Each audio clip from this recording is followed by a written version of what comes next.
Senhor Deus, nosso Pai eterno, na Tua palavra podemos conhecer o Teu caráter e o Teu propósito com a sua criação. Podemos observar como o Senhor cuida, ensina, mas também educa e corrige cada um de nós que somos Seus filhos. Vimos isso desde o Antigo Testamento, quando aos poucos o Senhor se revela ao povo a partir da nação de Israel para alcançar também a todos nós gentios. E quando a luz do Teu Filho Jesus resplandece nesse mundo, quando o Filho do Homem passa a habitar entre nós e leva consigo os nossos pecados na cruz do Calvário, o véu que nos separava do Senhor se rasga, e agora temos completo acesso a Ti por meio do Teu Espírito Santo que Jesus concedeu a todos que nele crê. E cada um de nós, Pai, crendo, se santifica e vive uma nova vida em Cristo. Como diz o apóstolo Paulo, agora não sou mais eu quem vive, mas é Cristo que vive em mim. Pai, que esse chamado de viver a nossa vida em Cristo molde cada vez mais os nossos corações para sermos a expressão do Seu ser aqui na terra.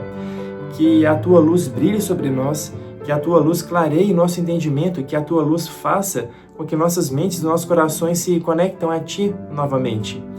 Porque assim, Pai, somente assim seremos capazes de entender o nosso lugar no corpo de Cristo, que é o cabeça. Que possamos ser mãos, braços, pernas, olhos, enfim, Pai, que possamos ser o Seu mover aqui nesse mundo. E assim, em cada espaço da realidade criada por Ti, em cada canto desse mundo, em cada contexto, possamos propagar a Tua luz e a Tua mensagem. E eu Te peço, Pai, sabedoria, humildade e perseverança para fazer isso exatamente na área da saúde. E de coração, Pai, Te peço para que essa mensagem alcance aqueles que precisam ouvir e que as minhas reflexões, questionamentos, ensinamentos e orações possam ajudar a todos que encontrem um caminho de cura e restauração da saúde, pois ela é nossa responsabilidade. O Senhor confiou isso a nós, que possamos conquistar nossa saúde plena a fim de glorificar a Ti pela vida que o Senhor nos deu. Ora em nome do Teu amado Filho Jesus. Amém. Se nos episódios anteriores vimos como a medicina foi sendo reorganizada, como a gordura foi transformada em vilã e como produtos industriais ocuparam o lugar dos alimentos tradicionais, agora chegamos a um momento decisivo nessa história. Um momento em que essas ideias deixam de ser apenas influências dispersas e passam a ser institucionalizadas. Deixam de ser discutidas e passam a ser ensinadas como padrão. Passam a orientar não apenas médicos e nutricionistas, mas populações inteiras. E esse padrão foi apresentado ao mundo de forma muito clara em 1992, com a criação da pirâmide alimentar. Mas antes de falar da pirâmide em si, eu quero te fazer uma pergunta simples. Quem define o que você deve comer? Parece uma pergunta óbvia, mas não é, porque a maioria das pessoas acredita que suas escolhas alimentares são pessoais, quando na verdade elas são fortemente influenciadas por diretrizes, recomendações e construções culturais que foram sendo consolidadas ao longo do tempo. E no caso da pirâmide alimentar, entender quem estava por trás dessa construção muda completamente a forma como você lê o modelo. A pirâmide alimentar não foi criada por um órgão de saúde no sentido estrito da palavra. Ela foi proposta pelo Departamento de Agricultura dos Estados Unidos, o USDA. E isso já nos dá uma pista importante. O objetivo primário de um departamento de agricultura não é tratar doenças, não é investigar a fisiologia humana, tampouco desenvolver estratégias clínicas de prevenção. O objetivo central está relacionado à produção, distribuição e comercialização de alimentos. Ou seja, estamos falando de um órgão diretamente ligado à economia agrícola, não à construção de uma ideia genuína de saúde, apesar do enredo mercadológico propagado ser exatamente esse. Quando esse departamento propõe um modelo alimentar que passa a orientar populações inteiras, é necessário, no mínimo, fazer uma leitura crítica dessa proposta. Porque existe um conflito de interesses evidente. Se o objetivo é escoar produção agrícola em larga escala, especialmente grãos como trigo, milho e soja, faz sentido estruturar uma diretriz que coloque esses alimentos como base da alimentação. E foi exatamente isso que aconteceu. A pirâmide alimentar de 92 colocou os carboidratos, especialmente os derivados de grãos, na base da alimentação diária. Recomendava-se o uso de múltiplas porções ao longo do dia, enquanto as gorduras eram colocadas no topo como algo a ser evitado e consumido com extrema moderação. Percebe agora como se isso se conecta diretamente com o que estamos discutindo ao longo dos episódios anteriores? A gordura foi demonizada, os óleos vegetais foram introduzidos e agora os grãos passam a ocupar o centro da alimentação. As peças foram sendo encaixadas ao longo de décadas, e a pirâmide foi o momento em que esse encaixe se tornou oficial. Agora quero sair da estrutura e entrar no impacto fisiológico disso, porque esse é o ponto essencial para entender o que aconteceu com a saúde da população nas décadas seguintes. Quando você baseia a alimentação em carboidratos, especialmente os carboidratos refinados, como farinha de trigo, farinha de aveia, tapioca, produtos derivados de grãos processados, você está lidando com alimentos que têm impacto direto sobre a sua glicemia e, consequentemente, sobre a insulina.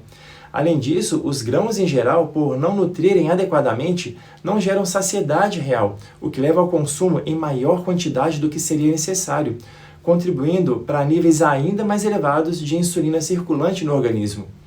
E aqui entra um ponto fisiológico fundamental.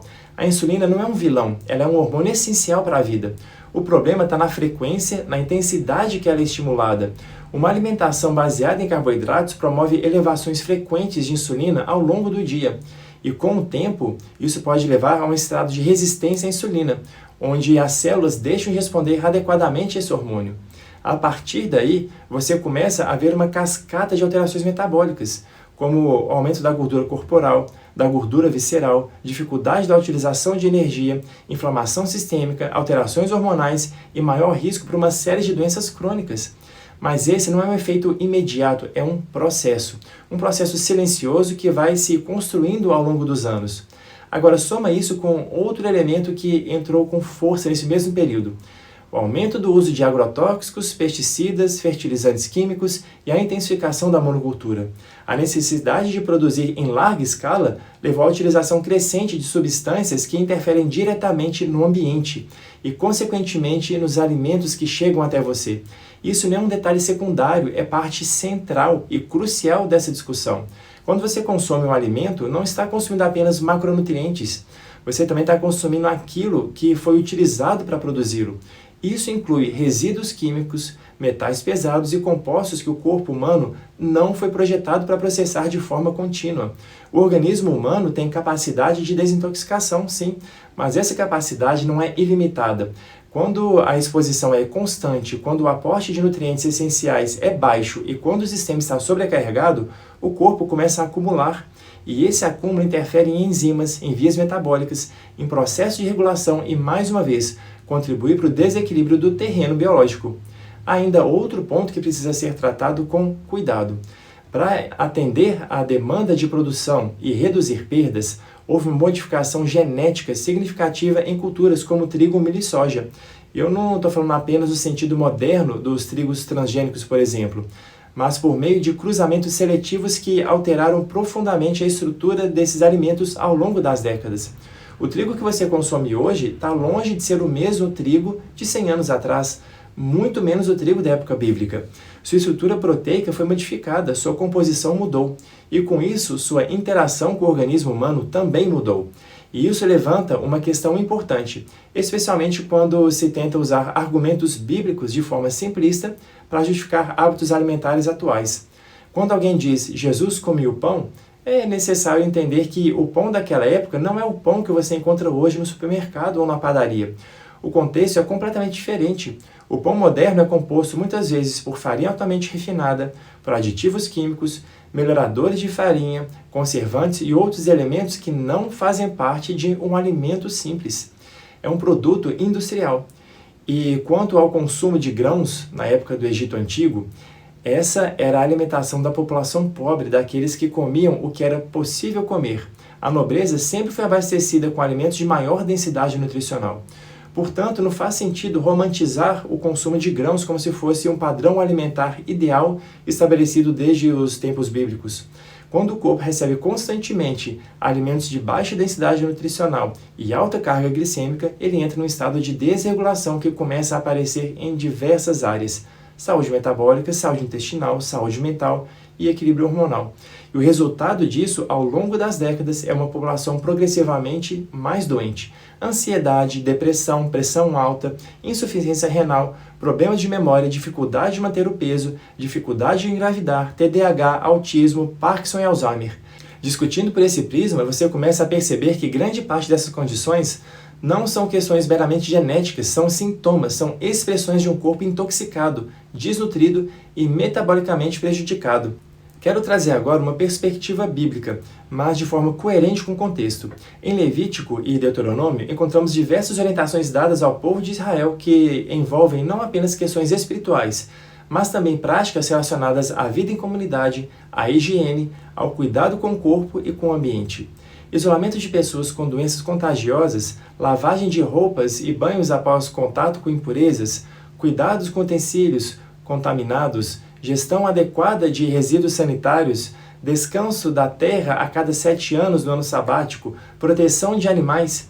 Percebe como isso tudo revela que Deus não está desconectado da realidade material? Ele estabelece princípios que organizam a vida. Esses textos não podem ser usados de forma simplista para montar uma dieta moderna, mas eles revelam algo importante. Existe uma ordem na criação e existe uma responsabilidade humana em relação a essa ordem. Quando essa responsabilidade é ignorada, quando a terra é explorada sem critério, quando os alimentos são modificados para atender ao mercado, quando o prato da população é definido por interesses econômicos, as consequências vão aparecer. Não como punição arbitrária, mas como resultado natural de um desvio daquilo que foi criado com um propósito.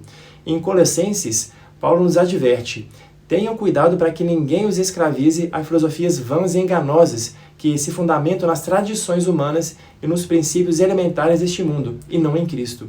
Reflito que essa advertência não é apenas espiritual, no sentido estrito, ela é um chamado ao discernimento em todas as áreas da vida, inclusive na forma como entendemos o que é saudável, o que devemos comer e quem tem autoridade para definir isso. Então, quero te fazer uma pergunta. Você já parou para pensar que aquilo que hoje é apresentado como alimentação saudável pode ter sido definido por critérios que não têm como prioridade principal a sua saúde? Você já considerou que o modelo alimentar que você segue pode estar mais alinhado com interesses de produção que com as necessidades fisiológicas do seu corpo? Porque quando você começa a fazer essas perguntas, algo muda. Você deixa de ser apenas consumidor de informação e passa a ser alguém que investiga, que questiona, que busca entender. E isso é essencial, porque como vimos desde o primeiro episódio, cuidar da saúde não é apenas fazer escolhas, é entender o que está por trás dessas escolhas. E agora, várias peças começam a se encaixar. A teoria simplificada da doença, a reorganização da medicina, a demonização da gordura, a introdução dos óleos vegetais e agora a institucionalização de uma alimentação baseada em grãos, com a falsa narrativa de que carboidratos são a base ideal da vida humana. Mas essa história ainda não terminou, porque se existe um modelo alimentar sendo seguido, existe também uma indústria que se organiza em torno dele. No próximo episódio, vamos entrar em uma história que conecta alimentação, ideologia, religião e mercado de uma forma muito peculiar. A história de 2 irmãos e o surgimento de um produto que hoje faz parte do café da manhã de milhões de pessoas. E a partir daí você vai perceber que aquilo que está no seu prato não é apenas uma escolha individual, é o resultado de uma longa construção.